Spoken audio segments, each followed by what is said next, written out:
What's up? What's up? It's your girl Angelica Marie, and we're back with another episode of Ain't No Filter. It's season two, baby, season two, and I'm here with Kennedy. I always want to call people Miss Kennedy, Mrs. Like I don't know, like even though I'm not originally from the South, like I think I've been in the South so long that I really want to be like, I'm like, should I say Miss Kennedy? No, she's Kennedy. Just told me what to say. Now I'm about to, but I'm here with Kennedy. And Kennedy, let the people know your background and what we're here to talk about today. Yeah, so I'm a mental health therapist. I also supervise other therapists. I have a office here in Milwaukee where we also do yoga services, sound healing, meditation, etc. I have a contract with the county also providing therapy and yoga services through CCS. Beautiful, because we need it. We need it Yeah, all. most definitely. So what got you started? What inspired you to go into this field? Well, it was really seeing how the community, so I was raised in the 53206 zip code. So throughout school and just growing up, I would really see how people were impacted by their surroundings, the different traumas that everyone experienced, just living in the hood, that alone, and then just other things with like kids and dealing with divorce and just hearing these conversations from my peers. And I was like always that person that people would go to. And so that's what really pushed me. And I wanted to just learn more about it and see those connections and the science behind it. Super dope. From those who aren't like from Milwaukee, who haven't seen like the documentaries or the films, can you kind of explain? Can you give them a little bit more background on that particular zip code or area in Milwaukee? Yeah, so the 53206 zip code is one of the, I don't know where it's ranked right now, but it's like one of the worst zip codes in the US in general. A lot of crime rates is one of the most incarcerated zip codes. And then the poverty level of 53206 is terrible.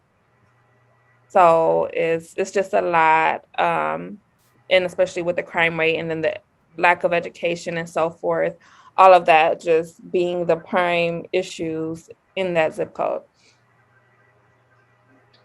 Yeah, but you doing the work. You then went to school, then made the changes to come back, and give back to your community. So I must applaud you on that. Because it ain't easy. Nothing in life is easy, but you doing it, and I think that's amazing.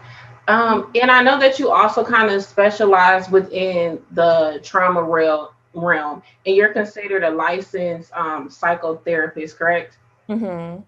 For those who aren't familiar, because we see so many different things, which I have nothing against holistic lifestyle or anything of those sorts, but we see things like we see so many different terminologies. Can you kind of explain what a psychotherapist is in relation to like a therapist, a counselor, and other things that we see? Because I've even seen certain things like a grief coach. I've never heard of that before. But like just what is the different things and what does that mean as like a psychotherapist?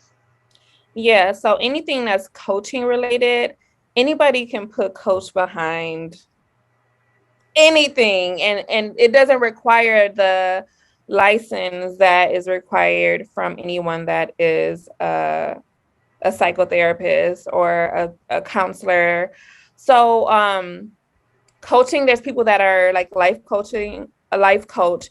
That's something where you just you do like a certificate, it's like a certificate program. I think some people even do it online. It doesn't have that mental health component of it. Like they can't diagnose. So that's one of the main differences between someone who's considering themselves a coach and then someone who actually has a license to treat mental illness. So, a psychotherapist, the difference between a psychotherapist and just a counselor, so they can be the same thing, but it depends on what the individual is focused on. So, a psychotherapist is someone who looks at the past and sees how you're affected by it. Um, a lot of times counselors can do that as well, but a lot of time counselors are looking more at the future, so they're seeing what your present concerns are, your present issues, and they might not go back, looking at your trauma, childhood issues. They might just focus on the here and now and how to get you going forward. So both can be licensed professionals. It doesn't mean one is over the other. You can be both. Some people are considered eclectic, so they study different areas of psychotherapy or counseling. So anyone that has an LPC behind their name, or if they're a social worker, they might have LCSW, or they might be a licensed marriage and family therapist. So those individuals have to have a graduate degree, have to take a test, have to do so many hours, which is typically 3,000 post graduation. So it's a lot of schooling behind it when you actually have the license. Those that are just calling themselves coaches, or they might even call themselves a counselor, but if they don't have those credentials behind their names, they can't diagnose. They can't bill insurance companies. That's a huge difference between someone who's just like, oh yeah, I'm gonna coach you through, your life struggles. Ooh, thank you for dropping the gems, because when I look online, like social media, I think it's a great tool and it can be a horrible tool at the same time. I see so many people giving out, mental health advice. And don't get me wrong, I'm sure some of the points are probably accurate and some people may have really researched, but some things I'm just like, I don't think you should speak on this. So and I'm not saying don't stop trying to be a good person, but it's certain things that I'm like, I think, I'm just gonna keep scrolling. Matter of fact, I'm gonna mute you, block you, unfollow you, because I don't need somebody who's untrained in a specialty kind of, giving advice on that sometimes. Especially like as we enter this realm, pardon me, as we enter this realm of self-care. Oh child, it's the throat done caught me. You know what? Pardon me. I need to drink water. You good.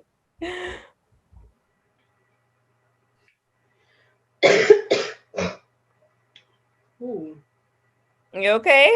Yeah, it caught me off guard. I don't even know. Like I was good. I'm over here hot. The water. I don't know. Let me just keep drinking the water real quick.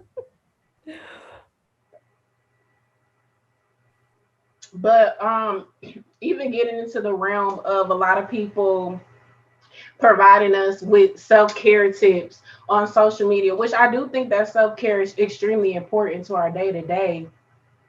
But can you speak to self-care and kind of like how some people feel like self-care can um, replace some of the other um, coping mechanisms that'll be kind of better for us in the long term instead of like, like short term in a sense?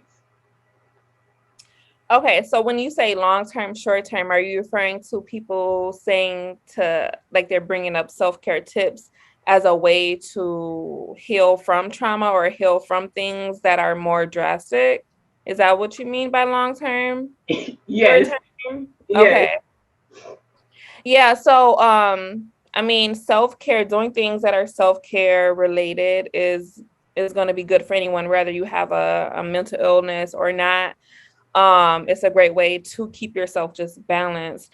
But self-care is also attending therapy when needed. And so there's a lot of misconception regarding therapy anyways. Like some people just assume that there has to be something wrong with you. Like you have to have, an illness or have to be labeled as crazy. No, it's just like when you go to the doctor for a checkup, right? You're supposed to do an annual checkup every year. You're supposed to, go to the dentist, even though there's probably not anything wrong with you. It's just to get in that routine of taking care of yourself. And just like you would take care of yourself and make sure you're good, it's still good to take care of your mental health. Your mental health is just as important. So even though there's nothing that's red flag, still go, like make sure, because sometimes people are doing things that are unhealthy for them as a way to cope. You know what I mean? Like some people have, depression or anxiety, but they're smoking weed every day. they're thinking that's their medicine and they're thinking everything is good when really they have really bad anxiety from something that happened to them 10 years ago and they've been smoking weed ever since, So it's really just having that balance no matter what, and seeking treatment when necessary, and just to get the regular care, or just having someone to talk to in general, not just holding everything in, because that's a lot of issues that people have, is they just hold everything in and then they blow up, or they take it out in different ways.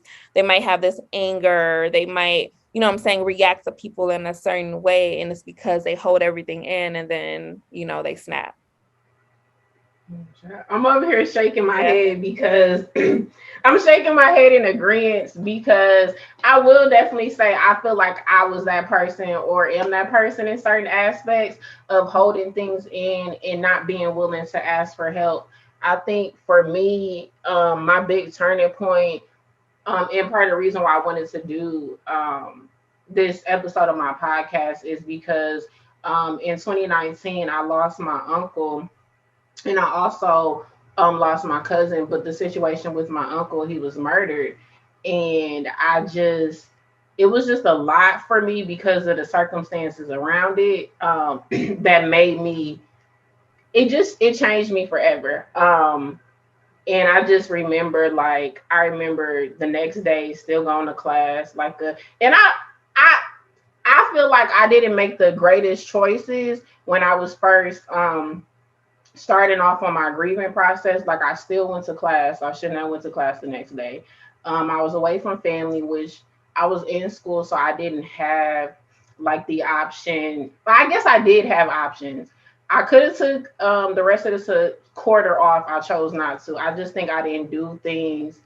When I look back at it, like, I don't regret it, but in the moment, in the process of it, I think that I and you're the professional. So, as far as like healthy grieving or like dealing with trauma in a healthier way, I felt like I didn't deal with it in the best way until it got like really bad. Like, I would be in class and all of a sudden I'll start crying and I'm just like, oh, this not gonna work.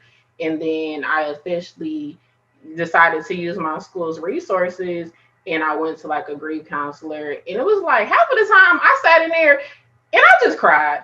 I cried. And I will say, when I first did my intake, because of this, okay, if you know me, I laugh not out of like it's funny, but I laugh because it's like, uh, you know. But like my first intake situation, because of the situation with my uncle, it was like a racial situation. It wasn't like it was a racial situation. In my intake, I had a white man, and I remember sitting, and I was just like, bro, like, I don't think this is the best thing for me. And I just explained to him, like, I sat in there for a minute, and I just explained, like, I just don't feel as comfortable. So like weeks went by, and I didn't like go back, and eventually I was like, I gotta go back.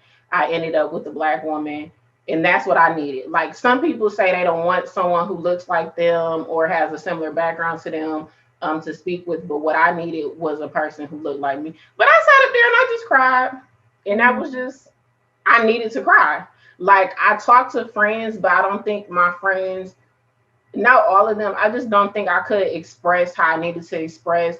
And I think that because I didn't understand how to be as vulnerable as I needed, I think that some people might have thought that I was better than what I was. Because honestly, I tell people now, I feel like this is my first year, and we only in March, so I'm just praying to God. This is my first year where I do feel like, okay, I feel good. Like, and that was 2019. I think everything with the pandemic, with all of the protests, like, everything was just added on, and it was just a lot for me, because I really feel like the last couple years I dealt with like depression and anxiety. And then for me, what people don't realize, like, grief is forever. And but what you specializing in trauma is trauma. How do you really, is trauma still considered something that's forever after you're given kind of things to help you process and work through and address? I don't know if you guys consider that. Is that still considered like coping mechanisms, or? So when you say is trauma forever, So it depends on the treatment that someone is getting, because therapy is meant to alleviate those symptoms. And for everyone, trauma is going to look different. What might be traumatic to someone might be just okay for another person. So it really just depends. But in the type of work that someone is doing. So you can go to a talk therapist once a week and talk about it, and things, start to feel better. You start to feel better. Your symptoms might alleviate over time. So with trauma, so whatever it is that's causing the symptoms, it is possible for it to completely go away, but the memory is still going to be there. It doesn't mean it's going to erase. So there is different types of therapy for trauma. So one of the ones that I use is EMDR, and it's a really effective form of trauma treatment. And it goes through a reprocessing phase, because a lot of times people experience trauma and they don't process it in a healthy way. So it's considered maladaptive memory. So when you go through the EMDR processes in different phases, you reprocess that memory in an adaptive way. And then you go through a desensitization, which is basically um, have you ever heard of like exposure therapy, where you might be exposed to something? I know sometimes on like different shows, like back in the day, they used to have like they might, if someone was afraid of, I forgot what show that was. Was that was that, no, not Jerry Springer. It was some show where they would actually bring the item out, like if it was like a spiders or something, they would bring it out to them, and like, it's almost like they want to like have them see and realize that they would be okay, and that they're safe. So, but that is and can be a type of therapy, because a lot of times it's just realizing and understanding that you're okay with whatever, your fear is and whatnot, whatever is traumatic for you. So it's alleviating those symptoms. So that's the desensitization part of EMDR. And it's kind of like you're thinking of that memory, but then realizing, over time that it's not as bad. The symptoms start to alleviate, you know. So that's just another part of it. And so when you go through something like EMDR therapy, those symptoms, that memory, you're able to then talk about it without so many like negative emotions. You replace the negative cognition with positive cognitions regarding that memory. So it's a process, but that's something that will be healing for you. And so the memory is going to always be there, but it's looking at what's attached to it. Like, are you getting fearful instantly? Are you in a panic? It's alleviating those symptoms. That's what the goal is with any trauma, is to alleviate those symptoms that you're having, whether it's numbness, anxiety, for everyone, it's just going to be different. And even like in my research, I was looking up certain things and realizing like that's trauma. Like it was so many lists of different things that I was like, I didn't realize that is considered a traumatic experience. When dealing with clients, and I understand like there's certain things you can't speak on. Have you had situations where an individual experienced stuff and kind of didn't realize like that is a traumatic thing that was probably affecting you? Yeah, all the time. And a lot of times, people will, because of the trauma, so the brain naturally tries to protect you. And so when things are happening, sometimes the brain, if it's something traumatic, will try to protect you by, making it like it didn't even happen. So things that come up, so you'll still react to things in the same way. So for instance, if someone was molested as a kid, and so your brain naturally is going to scan the room or scan certain things that unconsciously, that you consciously don't recognize. So consciously, you might be focused on what's going on, the man on you or whatnot. Unconsciously, your brain is picking up on his scent. your brain is picking up on a picture on the wall. You know what I mean? And so every time, so now you're an adult, you don't even remember the trauma. Okay. So let's say the girl doesn't even remember the trauma that happened to her, but she has those symptoms. So when she smells that smell that her unconscious mind remembered, she gets anxious, or I'm saying, she might start to sweat, her palms might start to sweat, or she might feel uneasy, and don't recognize why. So when you actually start to attend therapy and you start to realize all of these things and discuss things that might just be triggering for you, then you start to make those connections. Things might, with EMDR specifically, in order for you to heal, you have to start to bring those emotions, those negative emotions from that experience, bring all of that back up so that you can go through a healing process. And a lot of times people will talk about healing and trauma like it's just easy. Like, no, it's work. It's not, it's not going to be all butterflies instantly. Like, you're going to have to, in order to heal, sit with those emotions. You're going to have to, kind of, if it was something that you don't even remember, you're going to have to go back there to some degree in order for you to heal, to process that memory in a adaptive way to where you're not, so easily triggered by things that you don't even unconsciously recognize or realize that's from your past, if that makes sense. Oh yeah, I get it. Not to, that particular scenario, but I definitely just like understand it from life experiences. When I was a kid, I got robbed, and I just kind of remember like I don't like when people kind of like walk up on me that don't know me. So that was kind of like my experience. Even though I'm not a professional, it could just be I don't like people to walk up on me. But I feel like that's how I ended up, kind of in reaction to what happened, started living. Yeah, most definitely. It can Now, be the littlest thing, and it doesn't have to be something as severe as sexual abuse. It could just be witnessing something. You know what I'm saying? It doesn't have to be you experiencing the traumatic event, you witnessing someone get killed outside. You know what I mean? You might not even know the person, but because you saw it, and that can create, a narrative in your mind that, anybody that so let's say the person that killed the other person had braids and, they had a do-rag on, whatever. It can be the littlest things that your brain can start to fear. Right. You know what I mean? And you don't even consciously recognize it. So you're in the freaking grocery store or something and somebody just walked past you and you just like, whoa, oh my goodness. And you're just super scared. And it's all because when you was 9 years old, you saw, this happen. It wasn't even you, but unconsciously your brain connected that experience and automatically is like fear.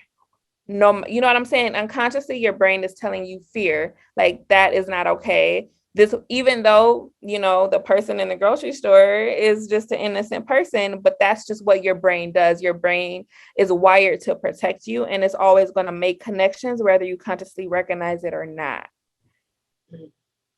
So that's where the work of, seeing a therapist and going through that process, you'll start to understand it more and, heal. Even like speaking to, seeing people get murdered, and then the whole aspect of social media. Like I said before, I think social media can be a great thing and a horrible thing. And I get it. There's a whole bunch of us on these platforms, but so much content is getting on there that isn't always healthy to see. Like, can you speak to like what I believe the new term is like social media dumping, and then social media trauma?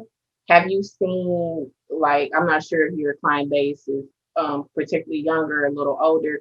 Have you seen like any particular effects with like the younger generations, or like minors in a sense, um, versus like adults, and what we're seeing on social media, and like the honestly the effects of it, especially when you just sit on your phone sometimes and just scroll and you scroll, because I know I'll be scrolling and I'm just like, I probably shouldn't have seen that. Yeah, so always good to take a break, even from like watching the news and different things, because it can start to weigh on you, even if it has nothing to do with you, even if it's not even your city, but just constantly hearing about killings and, all these bad things going on in the world.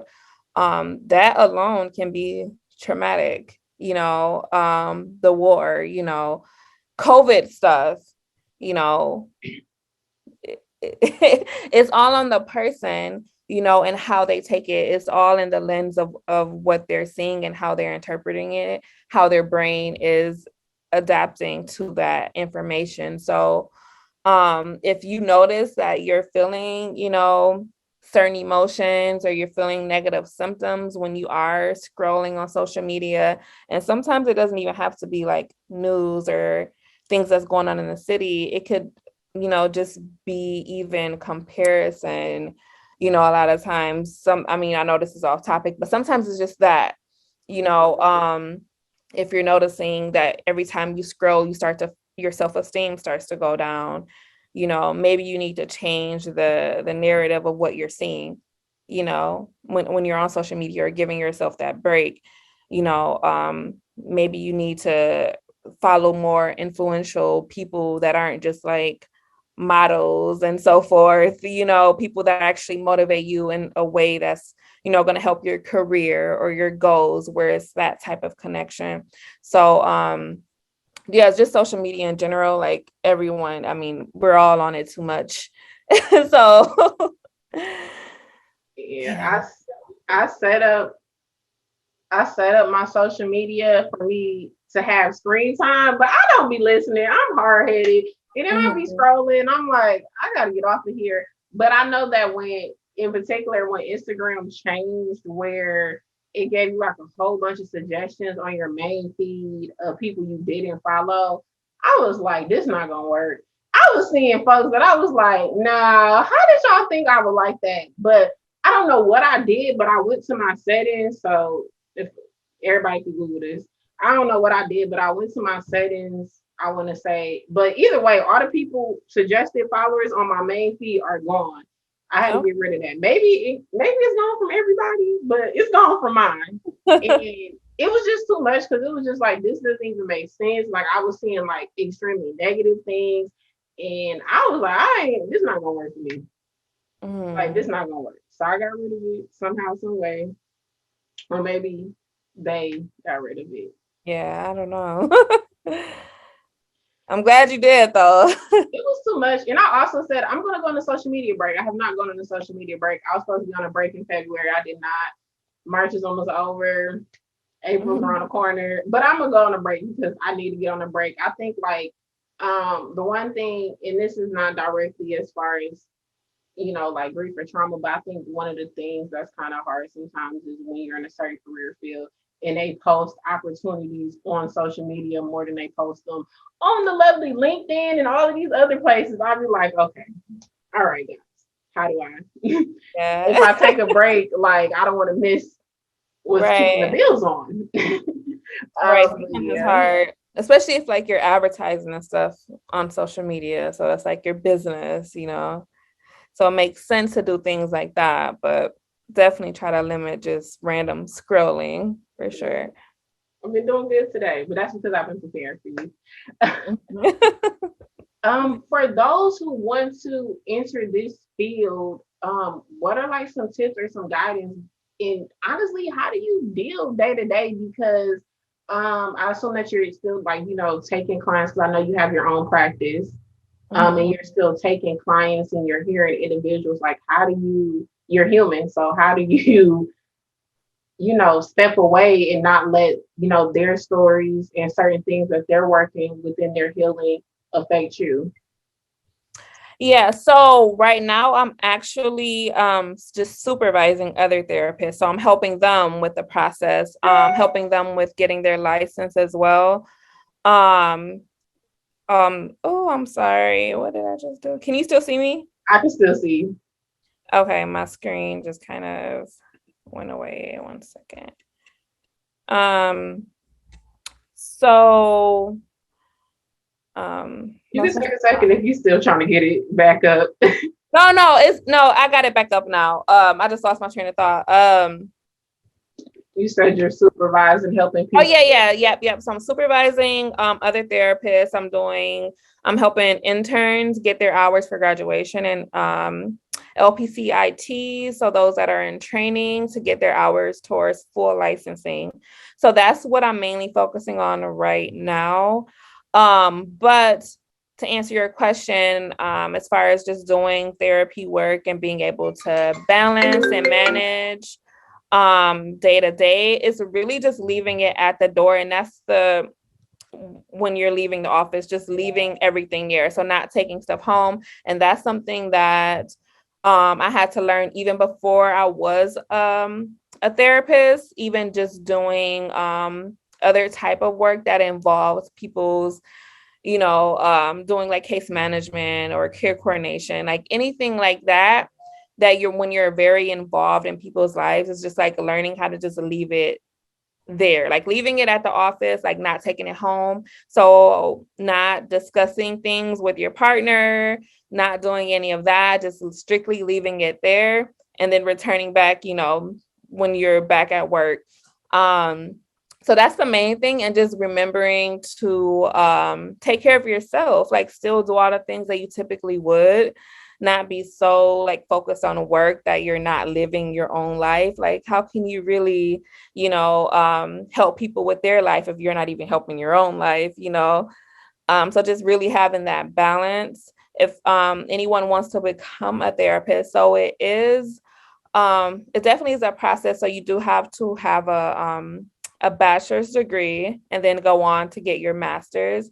Your master's can be in psychology or counseling.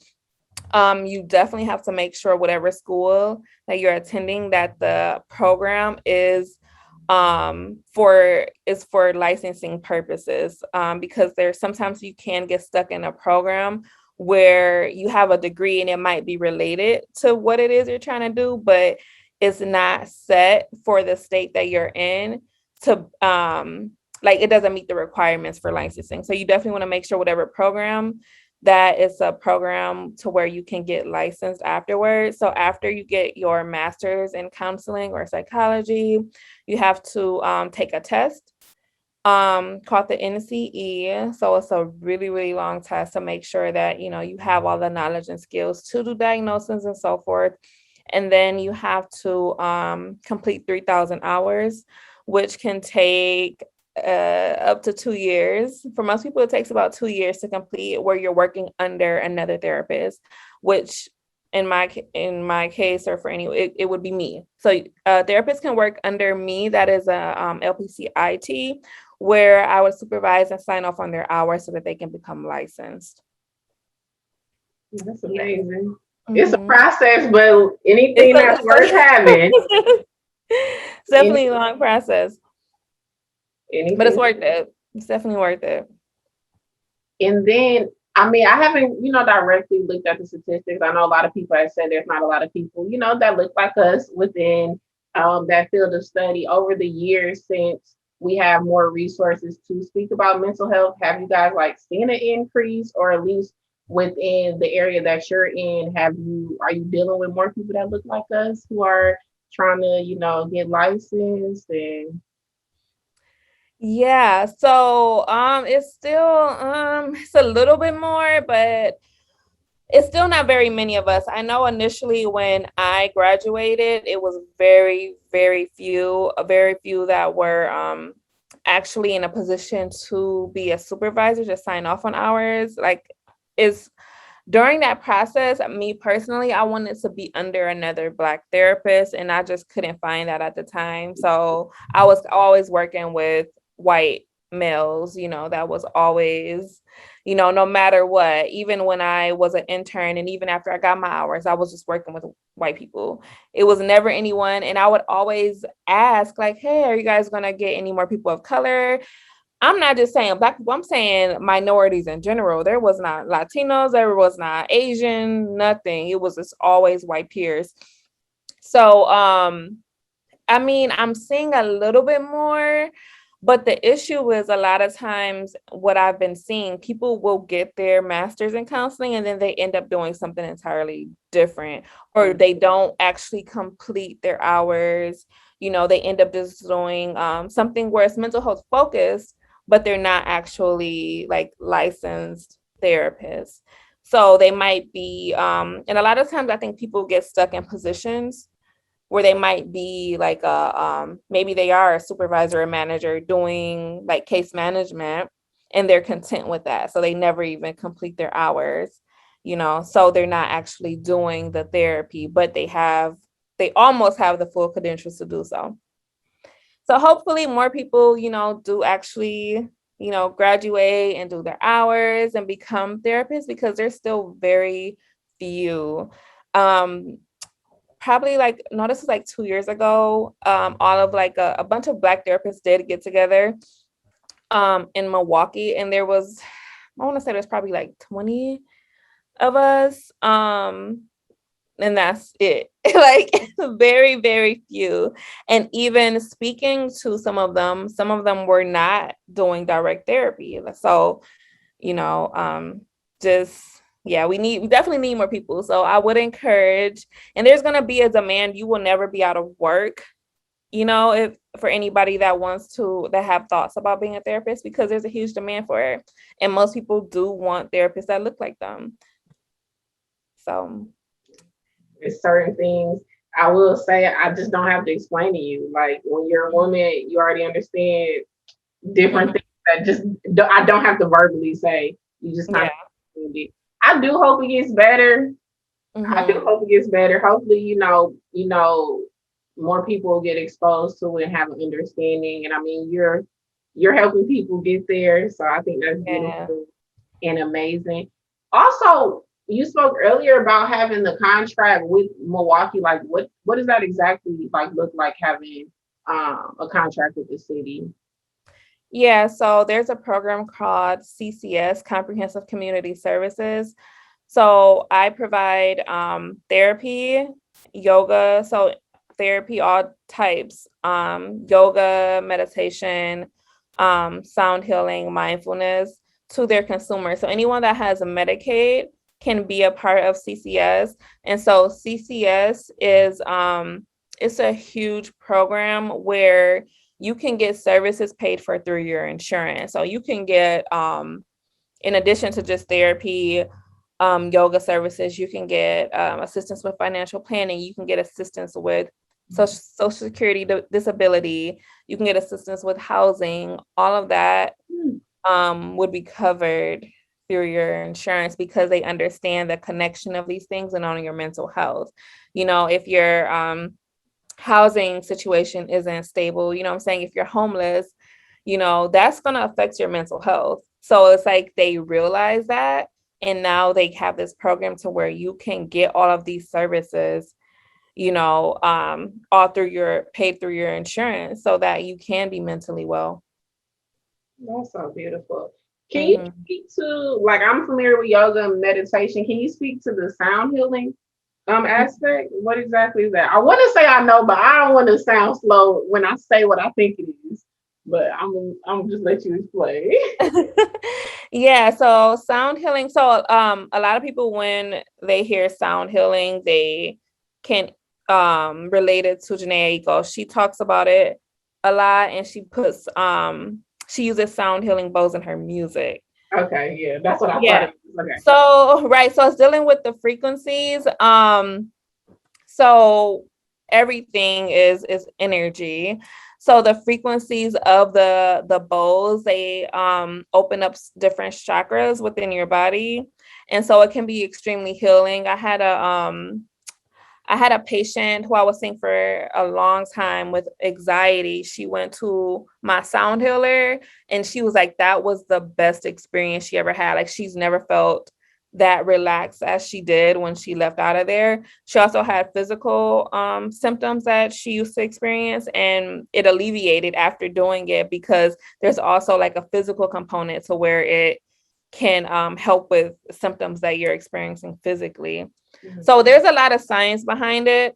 My sound healer does a really good job of explaining it because she researched, she did a lot of work just learning and doing the work with different people. So, but it's extremely helpful. It's good for especially anxiety, any symptoms that someone might be having, but anxiety especially is extremely beneficial. With that, so with sound healing, like we know, like you said, that it helps and everything. Is that something they consider to teach within like the standard education system for like therapy, or is it considered still like on the holistic spectrum? Or Yeah, so they don't. So okay, so I've done some post graduate training, learning about the brain and learning neurofeedback, where you actually put electrodes on the brain and being able to learn how to read brain waves. So that's something, a lot of stuff is postgraduate studies, postgraduate certificates, if you want to get more into certain things. So that's something where in that field of study, that's something that they would study sound healing on, like monitoring the brain while someone does something like that. That isn't something that, well, at least when I went to school, that they touched on. Um, but I mean, I don't know, maybe, I don't know. They could now, I have no idea. But back when I was in school, they didn't touch on that. I learned about the brain waves and things like that from doing postgraduate studies. because there's so many different, things. I understand people stepping into whole stuff that are considered holistic as they research and study. So I was just curious of what is Yeah, standard education. right. So it is considered holistic, because it's not something that typically would be covered by insurance. But like I said, with the CCS program, they see how alternative treatments, they see how some holistic treatments can be beneficial for mental health. So they will allow things if there is enough research behind it. So there's enough research to back up sound healing, which is why they allow it. That's so beautiful. I want to try that. I feel like Yeah. try that. I really do. I think it's very interesting. And like I said before, I didn't know if I was right or wrong, but I saw some things with the like the sound bowls, and I thought it was very interesting. And you just think about how, and you mentioned Janae Echo, but you even think about how certain music can make you feel like happy and good. So it's very interesting. I want to know Yeah. more. And I just want to say, Kennedy, thank you so much. Is there anything like in particular that you feel like you haven't spoke on that you wanted to share with us? Um, I mean, really just seeking and knowing that it's okay to have a therapist. It's okay. It's okay. And it doesn't have to be anything wrong with you. Just getting things off of your chest can be healing and helpful, without feeling that judgment. So if you have thought about it and you just were a little, weary, like, oh, I don't know, just do it. Just do it. Girl, I gotta get myself back in therapy. It's just a lot. Like, okay, that sounds like an excuse. Okay, it is an excuse. All right. Yeah. Yeah, it's an excuse. Everybody keeps saying it because every person I say I need to, they're like, girl, if you don't get on there and just, I'm just like, I'm gonna do it though, so I can be a better human being overall. Yeah, And, most definitely. and then always on Ain't No Filter, we always ask, is there any advice that you would want to give to those who are like listening and watching? It doesn't have to be in reference to mental health or therapy. It could be about anything in the world that you like learned and realized. The rest of y'all need to know this. I would say speak up. Things that are going on in your life, don't hold it in. If you don't seek therapy, like find someone to confide in that you trust and get things out. Emotions as well, like if you feel like crying, let it out. That would be the advice that I would give, because I feel like a lot of people are walking around with all of these emotions or negative feelings about themselves or situations, just speak up, even if it's, another individual that you have, some reservations about, or something is going on, they're not going to know unless you let them know, so if it's issues, if it's, something from the past, whatever it might be, if you're feeling it and it's something that's strong, that's on you, you need to just let it out, don't hold it in, gain the courage, maybe write it out, you know think about ways that you speak about it. I mean, even just journaling, though, that can also be helpful, but just, allow things to flow. Don't hold it in, because, that can come out in many different ways, and we don't want that. We don't want you attacking people. We don't want you taking your anger out on people that don't got nothing to do with nothing. Just speak up. Come on now, preach and get it. Okay, let me see. Let me make sure I ain't been holding nothing in. I was thinking I didn't let that go while I'm holding that in. Feel all tense in your shoulders and your body. Yeah, and it does, and it's studies that show that it does. You feel like tenseness and different things in your body, just these emotions and different things that you hold in. So you want to let yourself go. That's why it's all connected. That's why yoga and being active, all helps with your mental health, because it can feel stuck in your body in different ways and show up in different ways. So where you have like a tummy ache or something all the time, and it's connected to, all these emotions or traumas that you've been experiencing, and you haven't healed from it, or you haven't spoke up about it that you need to, so a lot of times it's just communication. You need to communicate what it is that you're feeling. Come on and preach. I will say, my advice is, a lot of times we think something is bad and it don't be that bad. Folks don't even be thinking like that. I speak for myself, like, child, they ain't even thinking about that. Yeah. But I do want to say thank you to everybody that tuned in. Thank you, Kennedy, for giving us your time and your expertise to help us learn something new. And just thank you so much. Happy.